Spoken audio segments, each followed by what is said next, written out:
जनसुराज के सूत्रधार प्रशांत किशोर अपनी बिहार बदलाव यात्रा के क्रम में आज सुपौल में बिहार बदलाव जनसभा करने पहुंचे। राघोपुर में जनसभा के बाद पत्रकारों से बात करते हुए उन्होंने पटना में विधानसभा घेराव के बाद हुई एफआईआर को लेकर कहा कि हम बिहार की गरीब जनता की आवाज उठाने के लिए गए थे। इसके लिए एक के बदले 10 एफआईआर हो जाए कोई चिंता नहीं है। प्रशांत किशोर ने बिहार विधानसभा में विधायकों के बीच मारपीट पर भी तंज किया। उन्होंने कहा कि लोग जब विधानसभा में गुंडा बदमाश शराब और बालू माफिया को जीता कर भेजेंगे तो संवाद तो होगा नहीं। बिहार की जनता ने देखा है कि पक्ष हो या विपक्ष, मारपीट और गाली गलौज ही यहाँ की राजनीति की संस्कृति बन गया है। जनसुराज इसी व्यवस्था को हटाने के लिए है। बिहार में 94 लाख गरीब परिवारों के साथ धोखा हुआ है। नीतीश कुमार ने तेजस्वी यादव के साथ जब सरकार थी तो अपने विधानसभा में खड़ा होकर कहा है कि 94 लाख गरीब परिवारों को बिहार में जातीय जनगणना के बाद उन्होंने ये घोषणा की थी नवंबर 2022 में कि हम लोग हर परिवार को 2 लाख रुपए देंगे। आज तक किसी भी परिवार को 1 रुपया नहीं मिला। 20 वर्ष से कह रहे हैं कि दलित अति पिछड़ा समाज को 3 डिसमिल जमीन घर बनाने के लिए दिया जाएगा। आज तक सिर्फ 1.25 लाख दलित परिवारों को ही ये जमीन मिला है।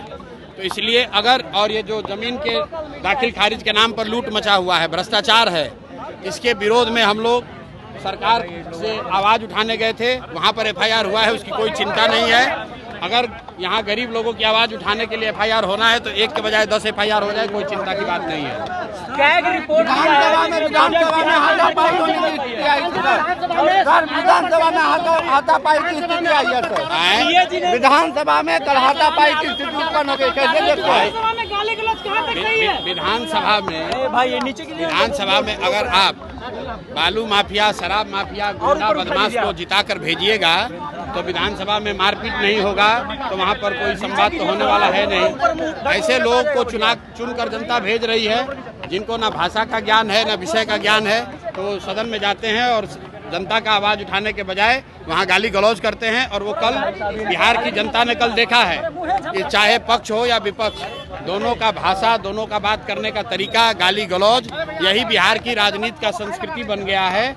और इसी को हटाने के लिए तो जनसुराज की व्यवस्था बनाई जा रही है। सीएजी ने अपना रिपोर्ट दिया है जिसमें बिहार सरकार अपना बजट खर्च नहीं कर पाई है और 70,000 करोड़ का कोई हिसाब नहीं है। देखिए, ऐसा है कि बिहार सरकार हर साल 40 से 50,000 करोड़ रुपया सरेंडर करती है, खर्च नहीं करती है। एक और गरीबी से लोग तबाह हैं, एक और लोग को रोजी रोजगार नहीं मिल रहा है। सरकार कहती है हमारे पास पैसा नहीं है, और दूसरी ओर 50,000, 40,000, 60,000 करोड़ रुपया ये सरेंडर कर रहे हैं। तो ये दिखाता है कि सरकार की कितनी बड़ी नाकामी है। और जो कैग का रिपोर्ट आया है उसको मैंने अभी पढ़ा नहीं है, पढ़ने के बाद ही उस पर कोई टीका टिप्पणी करूंगा। तेजस्वी यादव ने कहा है